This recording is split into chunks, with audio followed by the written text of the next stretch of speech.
Hello, everybody. Welcome to this month's edition of the Community Office Hours. Monica and I are joined by our fearless leader, Ryan Sipes, to answer some really cool questions and maybe provide some insights into where we're going to get people pretty excited if you haven't already heard. We've had some So, big news Ryan, lately, just a little bit. yeah, just a little bit. Um, Ryan, welcome. I know you've been on this show before and many other podcasts where you kind of answer some similar questions. So thanks again for coming back. Yeah, I'm happy to be here. This is a Yeah. lot of fun, and I'm excited to get this out to the world. We've had a lot more interest in what Thunderbird's been up to lately, as you guys hinted at, and so I want to talk a little bit about that. Glad Yeah, to be back. cool. Well, let's start off going way back in time. Can you give us a brief, like, overview of the history of Thunderbird? When I say brief, I mean brief overview. Yeah, if people can read the a pretty good history, although now it needs updating yet again, but I did a blog post called The Untold History of Thunderbird, which someday I will turn into a book if we continue to really break out into the stratosphere here. But the uh, history of Thunderbird that folks, especially people on the web who are rediscovering Thunderbird now, need to know is that Thunderbird had its time out in the wilderness, was taken over by the community, its open source community, to shepherd after existing inside of the Mozilla Corporation for a really long time. And out of that came what we ultimately have today, which is a community-run open source project that is doing very, very well, and that both has what I spend a lot of my time working on, which is the legal entity and the staff that, does the development of Thunderbird and other activities. And then we have this community which co-creates with us and that we're a part of, which is really amazing. It's what kept Thunderbird alive, and it's what makes Thunderbird unique. And when I say Thunderbird, what has changed is that doesn't just mean a desktop email client anymore. It it means an Android email client. It soon will mean an iOS email client. We have folks already using these web services, which we'll talk about, in Thunderbird Appointment and Thunderbird Send, and soon to be Thundermail. And so all of this stuff is coming from a community effort that has been super, super successful and is kind of a darling now of in the open source world of what can happen. So yeah, the history is we were in a bad place, and only through the community and some dedicated people did we come out of that. But now we're in an amazing place, and our users and which we'll talk about also, our users and our contributors have really stepped up to make sure that Thunderbird is a sustainable piece of their lives, and that's awesome. That's great. So, I know that we used to be part of like uh the OG like Mozilla organization. So, how did that how are we different now structure wise? And how does it interact with like the community council, for example? Yeah, there's so much there that we have to unpack too. Okay, so I don't know if I've ever tried to explain this before, but this is the perfect place to try and do it with our community office hours. So, Mozilla. What is Mozilla? Historically, once again going way back, Mozilla was the open source project for the Netscape communication suite. So, Netscape opened up all their code. That was called Mozilla. That's an open source project. It's still that way. If you pull down Firefox, it doesn't pull down a directory that says Firefox. it pulls down, the project is called Mozilla. And then Thunderbird is within that, and it's called Com Central, but it's the communication part of the Mozilla source code. Uh, I know that's a really weird place to start with history. People think about Mozilla as an organization that shepherds Firefox and Thunderbird and these other things, but it actually it's it all that all came out of an open source project called Mozilla 20 plus years ago. Okay, so laying the groundwork. Eventually, as happens with many open source projects, Mozilla wanted to pay people to shepherd the project. And uh, this was at the end of Netscape's time. If you go back, you can see how that all played out. But so they set up a foundation, the Mozilla Foundation, to do that work as a nonprofit. Now, what's the simplest way to explain this? There's a lot of things in the US that a nonprofit can't do. And there are a lot of structures in place that make it very difficult for a nonprofit to just develop open source software as its main thing that it does.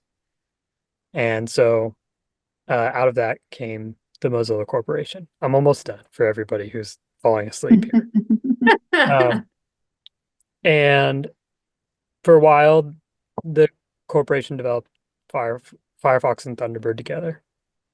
Firefox clearly had a much larger user base and also a clearer way of being sustainable through search contracts and other things. So it's important in open source software, and people have heard me say this before, that projects be sustainable, that you have some way of ensuring that they continue to be developed.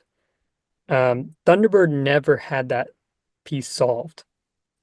And so for a long time, it kind of just bounced around trying to find some way to be sustainable. And ultimately, folks didn't find a path for that.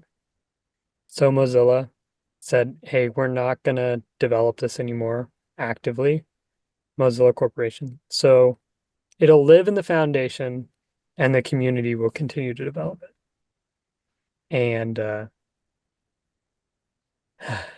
And so sorry, I'm getting to the answer to your question. How does it fit in now? So it started doing really well. I came on it during that time, and we got really good at telling our users how they could support us and how they could make the project sustainable. And that was through donations. And we got a ton of donations.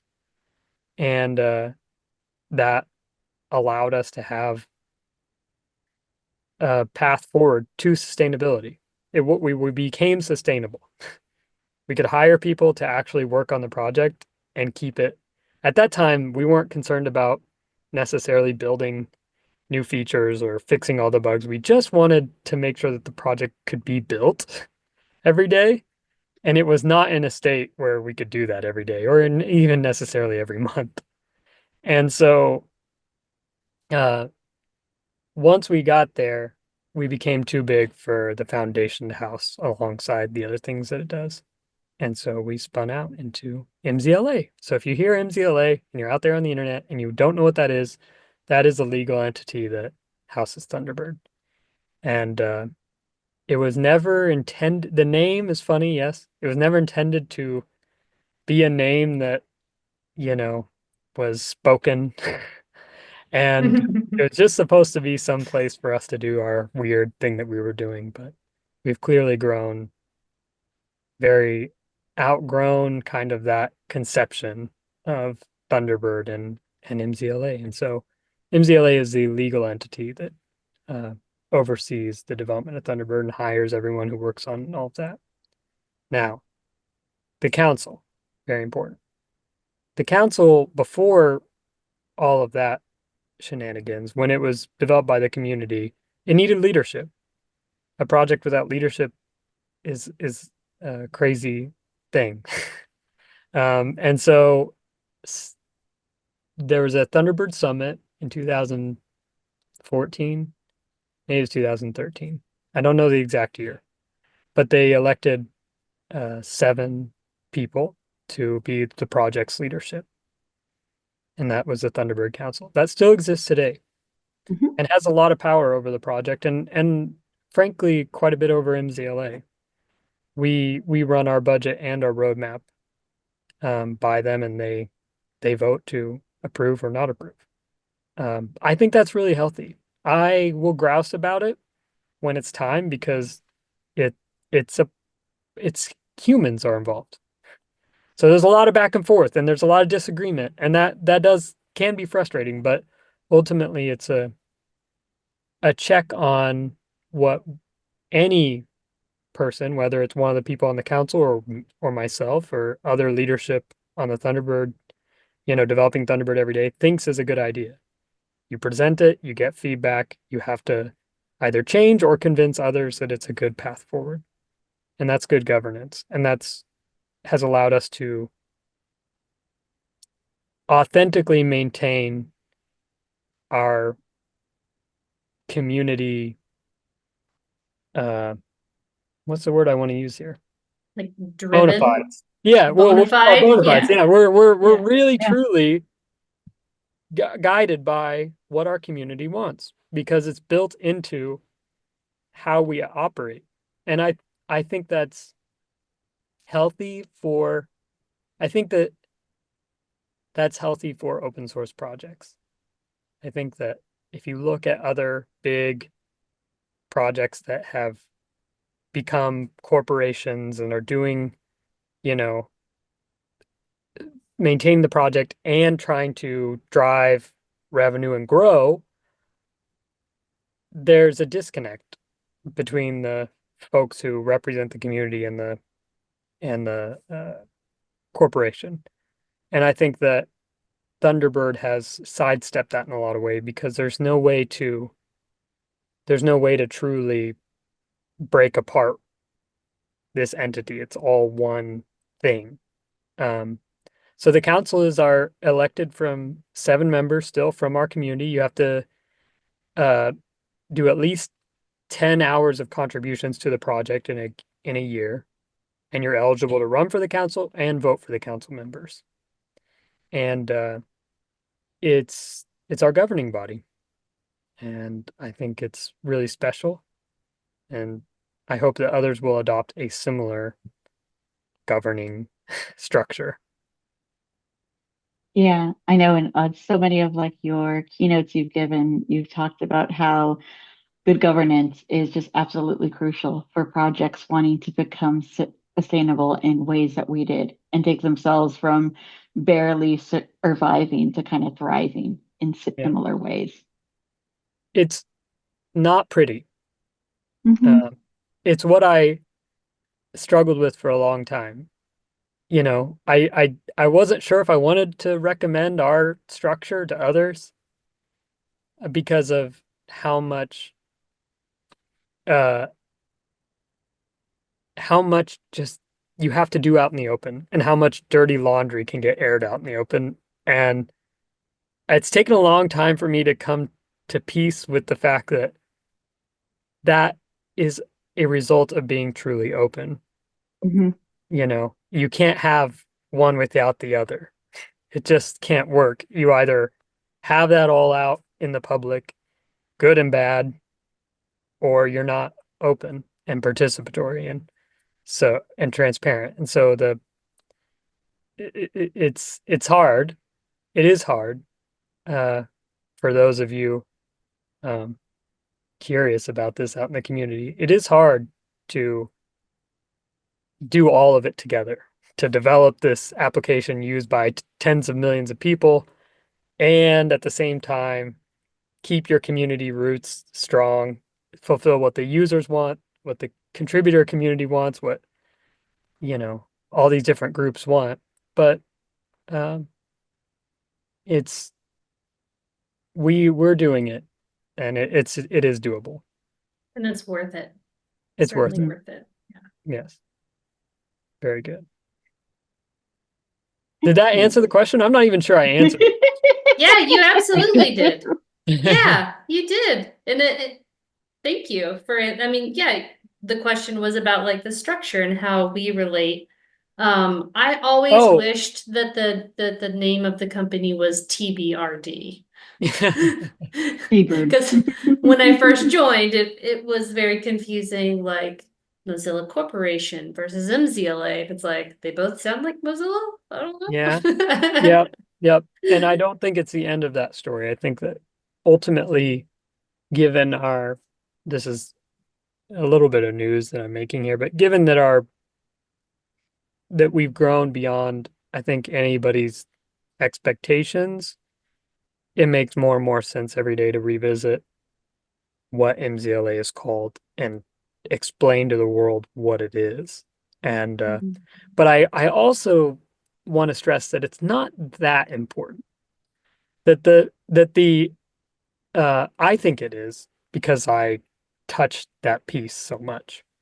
But Mhm. ultimately, what is important is that it is a legal vehicle for expressing Thunderbird's core values, which I will state here because some people get confused on what that is. It's open source, open standards, privacy, and neutrality. And so neutrality, for instance, means like we don't lock you in. You have control over what your experience is. Freedom, I guess, would be the other one you could use instead there. But the privacy is pretty straightforward. We don't want your data. The open source is we make everything open source. Every single thing that comes out of Thunderbird is open source. Everything. We don't keep anything behind closed doors. All the code is out there. And then open standards. If you're if you can't use your email address with an email client of your choice, it's not email. Email is a protocol. It's laid out very clearly in a bunch of standards that tell you how email works and how it interacts. And if you're actually a company creating an email product, Microsoft, you need to abide by those standards. So if it doesn't abide by those standards, it's not email. So we believe in open standards uh, at our core. Um, so sorry, I just wanted to dunk on somebody for a moment, but those are our It's okay. values. And MZLA is the legal vehicle for expressing those in the world. Because if you want to do that, you have to hire people and you have to, have trademarks and you have to be able to do a lot of things that an organization does. But I do think MZLA's name will change over the next couple of years to something else that more accurately reflects who we are and what we do. And Mozilla, people think about Mozilla as a monolith in a way. And I think that part of what we're going to have to do is tell a different story of Mozilla as a mosaic. It's not just one organization. There are now 5 Mozilla organizations, and they're all different. Um, they all have some shared values in the Mozilla Manifesto, but what they're doing and how they're doing what and how they're doing their work in the world is different.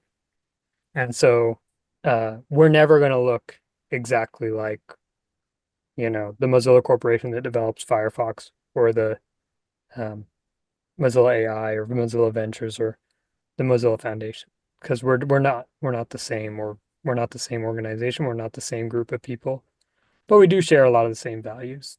And folks can just type in Mozilla Manifesto and read that. It's a really great We document. will also provide links in the blog post, so Great, don't worry about that. great.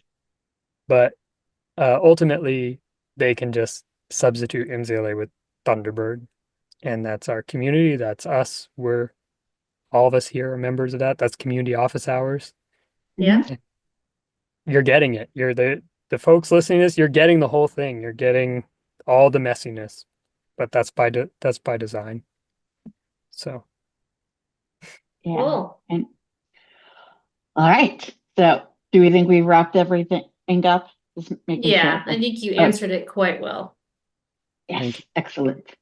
All right, so my question, you kind of briefly did touch on funding and our donation model. So if you could kind of just expand on that, and how do you see that model changing in the future?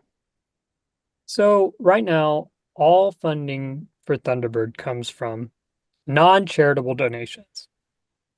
Um, for many reasons, we're not a nonprofit in the US. Uh, Part of that's because developing software is not a charitable activity. So you have to spend more than 50% of your money on a charitable activity. And we definitely spend much, much more than 50% on developing open source software. And it's like we do a breakdown every year and we'll do an annual report this year, but my guess off the top of my head is it's 80 to 90% of the money spent towards developing software. So we don't fit that definition. If things have changed and you happen to be a tax lawyer, feel free to reach out to me, but that was the last time we checked. And so uh, we accept donations. Users graciously give to Thunderbird. And last year we closed with $10.3 million in donations. So that's really incredible. It has allowed us to stand up quite a team around Thunderbird and its development, and to hopefully, if people are seeing this, they're using Thunderbird, improve Thunderbird pretty dramatically. I mean, I think about sometime I'll have to install, when I came on Thunderbird, what was it, 52 alongside, I was it 52? Anyway, I'll have to go back and look. I'll have to install that alongside uh, Thunderbird of today and see how different it is. But I know I can very clearly remember it's very, very different, and we've improved a lot. And the so that's our funding right now. And what I'm hoping to do, and what we've as a community decided that we're going to do, is first off, we know that the client, the Thunderbird email client, is not enough right now in this time. A lot of that's because when Thunderbird came out, an email client was a very large part of your email experience. And it was a consequential part. It was how you experienced email. Okay, well, now there are other pieces to the email experience that are outside of that. One, for instance, is where's your data stored and what are the providers doing with it? Are they mining it in order to sell ads to you? Yeah, who are they sharing it with? These are the types of things that weren't really top of mind when Thunderbird began, but now are very, very prescient and very, very present. And to solve the problems only on the client side of how are you interacting with, say, your Gmail account, without taking the time to solve the problem on the server side of what's happening to your data, how much freedom and control do you have? Are you locked in? Can you take that data and go wherever you want? Um, we felt like we were only telling half the story, and that in order to actually have impact around what our values are, we'd have to tell a more complete story there. And so we're doing an email service. That's probably the one that the people are the most excited for, paid the most attention to. And then we're doing additional services like large file send and then encrypted through Thunderbird Send, calendar scheduling tool. And this is to make it easier to find time with others to have a meeting or an event. And then there's some other things that we're playing with that I'm not quite ready to talk about yet, but that should make for a holistic suite of collaboration and communication tools. Okay, so back to your question. funding, Mhm. where does it come from? It comes from donations today, and then we're going to offer these services to folks, and they will pay for them because they cost money to run. And but where our intention is not to, you know, be the monopoly man with this. Like the intention is to run the services and to continue their development. But we're going to charge folks to use them. And the hope is that instead of just having this relationship through donations, that we can actually provide value to people. They can still donate, and that Mhm. money will go towards the Thunderbird client email clients development. But if they want, they can get a service from us and pay us for it, and that will also go toward developing all of the Thunderbird universe of clients and services, such as Thundermail, which is the name of the email service. Mhm. Um, we think that's a healthier way forward. It provides us with greater sustainability, a closer relationship with our users, and I think it fills a need. And so, in the end, I think it serves everybody's best interests. And so, yeah, that's that's the funding model now and how it will change in the future. What's interesting is one of the things, I think it was when we announced all of this at the beginning of the month. It has been a really long month and it's not even over yet. But there were a lot of people when we came out with our blog post who were like, this is great news. I just went and donated to you all. So it's interesting to see that, that um, kind of to see, I think, we can see that future of how kind of the donations and this subscription productivity service are going to live side by side and hopefully do really well. Yeah, and I think that there's another thing there, which is all of this is open source. Hmm. So if folks are like, I don't understand, I don't want to pay for a service, and I don't want, or I don't want a relationship where you're hosting my data, great. Hmm. Go take Thunderbird Send, take Thunderbird Appointment, take the Thundermail source code and run Hmm. it on your own infrastructure or get it or run it on another provider. It's perfectly fine. It's perfectly reasonable to do. And people can donate for the purpose of developing those things, but for their own use on their own infrastructure. And that's okay. The Yeah. ultimate goal, I think people get something wrong with us. The ultimate with and it's because of how the world works, which is unfortunate. But like I said, Yeah. it's not for us.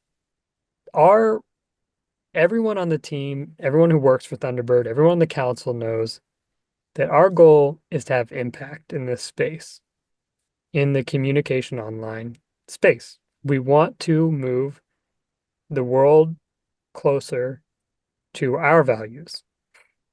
And so it's about impact. It's about how do we become how are we a project that continues to produce impactful products and projects that reflect our values. So if folks want to support us through, you know, they can run this stuff on their own infrastructure. And I would be perfectly happy if their infrastructure is also successful and they have a lot of people using these tools over there, but that it moves people to these more freedom respecting and privacy respecting alternatives. That would also be a win. The hope is that Hmm. the world it shapes the world in a way that reflects our hopes and dreams for what communication on the web should be. Um, so with Thunderbird Send, I don't like that when I'm sending documents to my family or whatever, that, if I'm using Google Drive, that Google could just arbitrarily check out what's in there. Like I don't, it's not that I don't, it's a rabbit hole, but I just think that Hmm. uh, expectation of privacy is something that people should always have when they're communicating online. But that's not the products that exist today and are popular today. Some of them, yes, but not all of them and not most of them, not the most successful ones. So how do we push the world to be that way? You could lobby for legislation. You could do that's all important to try and change the regulations and laws around how these products work. But there's also a need for people to demonstrate that things can be made with these values. And uh, that's where we are. We need to continually demonstrate that, when one of these providers says that's impossible to do, that there's somebody out there saying, no, no, no, it's not impossible. We've done it. It exists. Mhm. You can do it this way and still be sustainable, you know. So anyway, that's my TED talk on that. Yeah, I think that there's definitely at least like three other office hours in the answer to that question, but that's okay. So, Yeah. and I'm sure that as things start to come out, we'll have more um kind of talks about, getting into the nitty-gritty of the projects, but that's for the future. But thank you. Yeah. Thank you. I think one of my favorite things about us having these pro services that I was very keen to learn about once I heard them like announced internally was that they're going to remain open source so people can still run them on their infrastructure. And like an added bonus if they do that is that they will become contributors. Yeah, exactly. Exactly. Yeah. That's a The good other point. thing, the other thing though is we tried to design, at least with Send, Send is a great example of this. It's end-to-end encrypted. We can't see what your files are. Okay? So my hope is that people will use the service because you don't really, if you don't, unless you have a real distinct need to run it on your own infrastructure, you don't need to. We're designing the services with privacy, for instance, in mind. And I think for a lot of people, that's their concern, when they're talking about using services on other people's computer, on other people's infrastructure, is like, okay, what is my expectation of privacy? What is my expectation of control? And we're trying to solve that built into the services themselves. So that, when we started doing Send, I said my first example was every year I have to send tax documents to my tax guy. And the portal that he uses, I Mm. don't think it's encrypted. I don't know. Ooh. I don't know. It's closed source. I can't audit it. What is happening? Are they also keeping a copy of my tax data? And so I really wanted to create alternatives that allowed for the secure transfer of this type of information on the web and make it super simple so that anybody could use it. And that's what I think we've done with Send. And I think that all of the pro services are going to reflect that. All of these services we're rolling out. So anyway. I mean, I've also wondered that about the tax portal that I use for my account. Yeah. Yeah. Um, so kind of following on the services discussion. So, Thunderbird started out as an email client, and then things got added like RSS feeds and chat, and calendar support is obviously very integral with mail. But now we have like Assist and Pro. And so my question is, I think these are all great, but how do we make sure that we don't, you know, go too far and over engineer the application to keep it in a maintainable state? Yeah. Yeah. What are your thoughts there? There's a famous Mozillaan JWZ who said that he has a law that all applications grow and bloat until they're an email client. Well, we started there. So the so we're really just working our way backwards. But yeah, I think this is a healthy question to ask, and I think this is a question that we're constantly asking in the community is where does it make sense for us to try and do something and where doesn't it? There were a few years where I feel like because there wasn't kind of a cohesive vision of the product of Thunderbird or what Thunderbird is, that the tendrils went out wide and did a lot of different things. And I think we're still in the process of actually going through each of these things and talking about what the future of them is, how how how they're going to tell a consistent story and how they're going to serve the user's needs. And so I don't think we know all the answers. Chat is still a very big open question. You can use IRC chat inside of Thunderbird. You can use a few other protocols, and there's Matrix as well. But what is the story that we're telling, and how do we get, how does that serve the user's needs? I think that's very much an open question and one that we have to answer. But for these other ones, we've asked questions of where are we not serving the user, that we are being asked to serve the user. The send came from the fact that we actually did offer free providers for this large file send. And when we did that, and it was really easy to set up, usage went way up. But what happened each time is those providers would say, oh, we're not actually interested in this Thunderbird integration anymore. And then it would crash because it wasn't easy to just set up and use.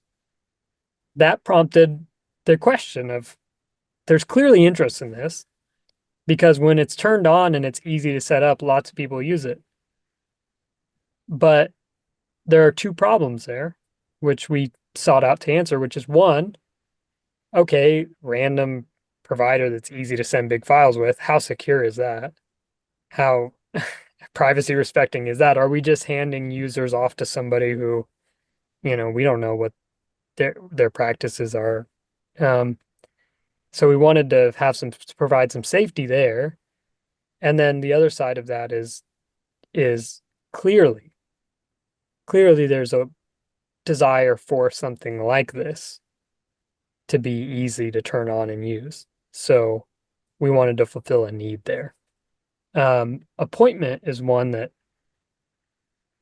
kind of we all were constantly coming up against and trying to schedule meetings with each other and with external people.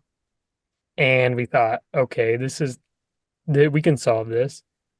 But as we looked at all the ways, the providers for doing that, none of them 100% reflected our values.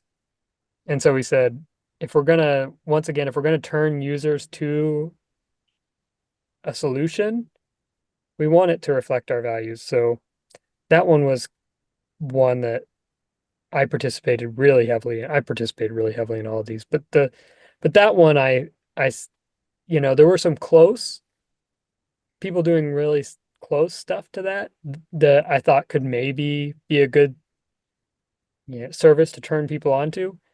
But ultimately, I didn't think that they had quite the same value alignment. And so we decided to do it. So the answer to your question is, where do we decide to play and not play? It's very carefully, but that hasn't always been the answer. And so there are some places where we've built functionality and features that I think that don't quite meet the bar that we have now. And we're going to have to decide as a community what are we going to do with those? Is there a story to tell around RSS in 2025? And what is that story, if there is one? Chat, I do believe there probably is a story there to tell, but it's very complicated in a world with I've got 10 chat apps on my phone, what do you do there? It's an open question. We just need one more, right? To rule Yeah. them all. Yes. Oh, And in the I'm gonna darkness, link find that. them. I am gonna link that XK80 comment. It's like 15 standards. Mhm. We just need one. Now we have 16 standards. Yep. Right. Yep. Personally, I'm a big fan of Matrix.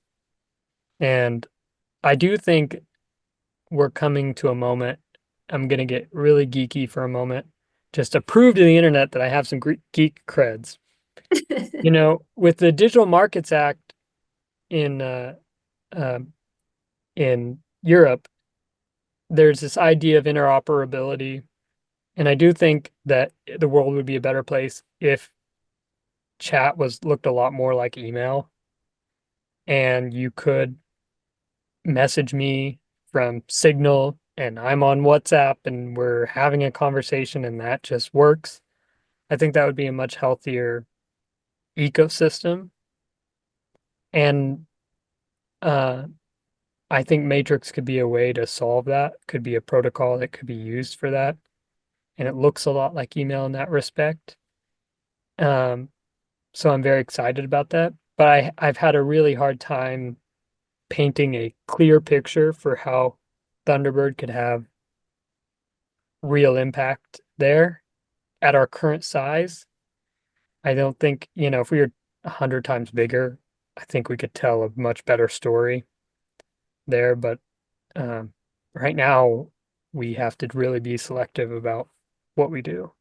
And so, um, if everyone goes and signs up for a Thundermail account and we grow 10, 100 times, we'll definitely do something about chat. But right now that means a conversation between everyone to figure out. Same, you could ask the same thing about activity pub and social, which is Mhm. a question. And we're super interested, love it, but you know, can we do something about it now? It's an open question. Yeah, I think that makes sense. And I do agree that there were some features maybe in the past that were kind of added slapdash, but I appreciate that we are being a lot more thoughtful about it. Because I think that when we do choose to do something, we want to do it really well. Yeah. Mhm. Yeah. But we talked about the council earlier. I mean, that's where you have distinct opinions. There's certainly a reasonable opinion that says, and I've seen this, a couple of council members did a really great job of painting the picture for what chat means in the current landscape, communication landscape, how big it is, how much it's growing year over year in use inside of organizations and between individuals, and and a few council members have a really strong opinion that we should be painting a picture, creating some kind of strategy around chat. And I definitely can see where they're coming from, and it just like everything, it's gonna kind of be messy as we talk talk it through and try to figure out if that's worth spending time and resources on. But Right. it's not my decision alone to make, and Mhm. it's no one person's decision alone to make. It's got to be a community effort. All right. Well, I've got the last question, and it's kind of I think we've kind of touched on parts of it as we've talked about pro, as we've talked about what are the roles for all these features that we have. But what do you think that the future of Thunderbird is going to look like?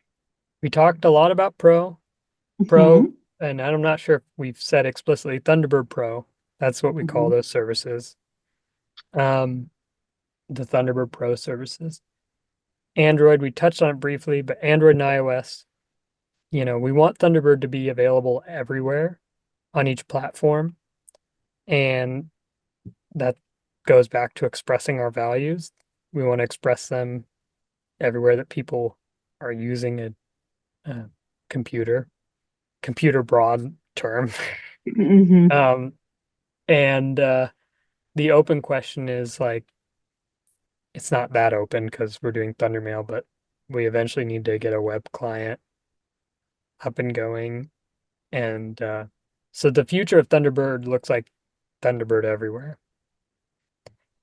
And then there's this other question of which we just talked about, which is what are the things that fit into that universe that make sense in that universe? I think that as an experiment, what we've done is we have a this is going to make a lot of people very excited on the internet. As an experiment, we have a collaborative docs project that's up and running, much like Google Docs or Notion. Woohoo, yes. And it works pretty darn well in testing. And the question comes back to because Google Workspace exists and because Office 365 exists and because, you know, Proton Mail has Drive and Docs, you know, is that a place that we have a story to tell? Is that a place that we can also do something interesting? The future of Thunderbird, I feel like there are some straightforward parts, email clients on each platform, Thundermail, and some of the other stuff. And then there are these open questions of what else does that actually mean? What else fits in there? And I think that we're going to figure that out.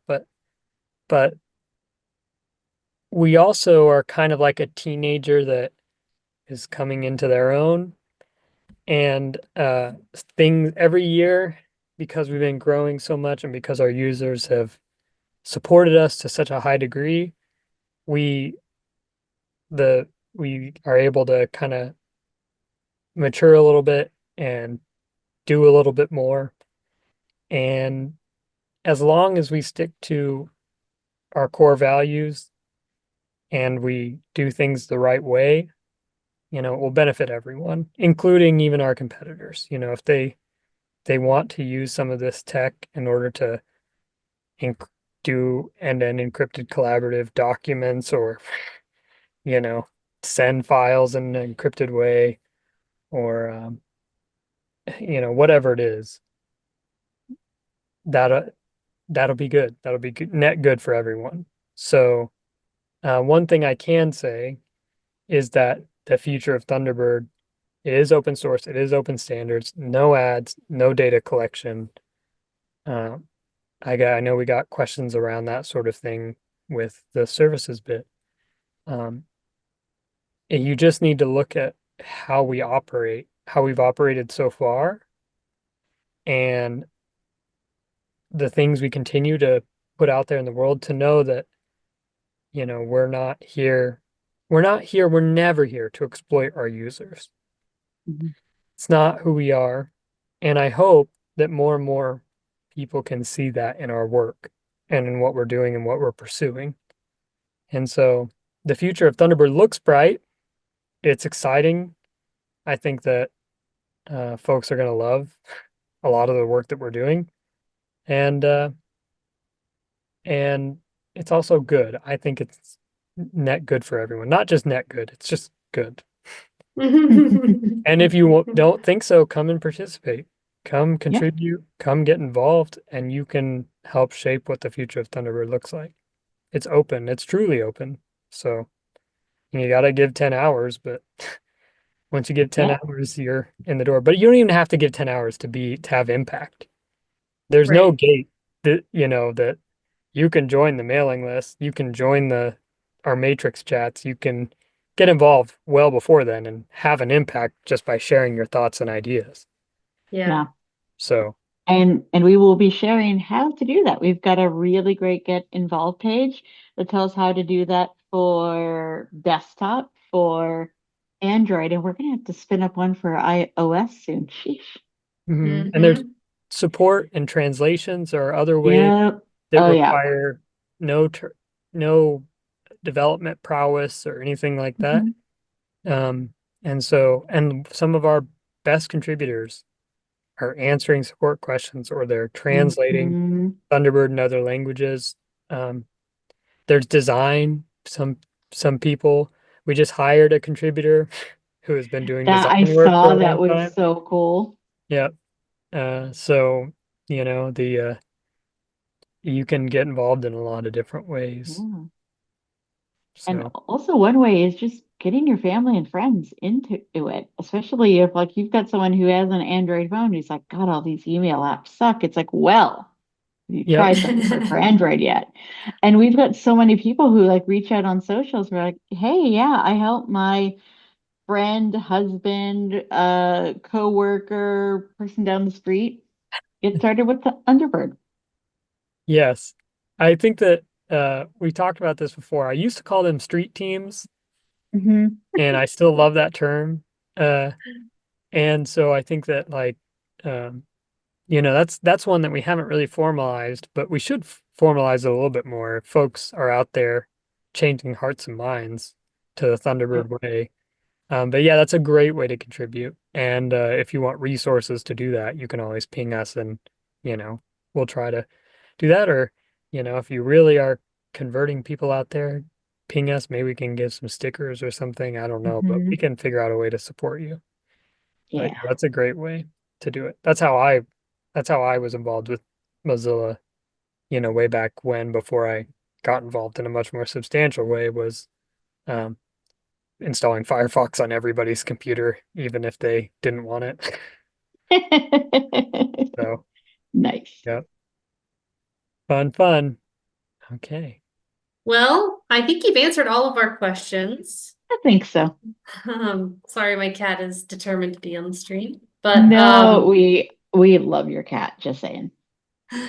thanks a lot, Ryan, for coming and talking about these important topics and injecting your genuine excitement about the project. I always like getting to hear updates from you and general, like, structure Yep. discussions and funding. And I'm always like amazed at how much funding that we do get from our dedicated users, and I really appreciate it. And yeah, I anyways, I love that Thunderbird, the project and what we do.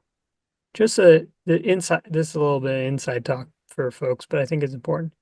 In a world with so many cynical things where you have to make a lot of compromises, I like that Thunderbird is still very good and pure and um you know fight cynicism about tech. Hmm. I got into tech out of excitement for what it can allow you to do, for the hackerish side of it, being able to tinker and play and learn, and and it's important that this type of thing exists in the world, that isn't, like, oh yeah, well, I have to sell my soul to use it, but that's just the way it is.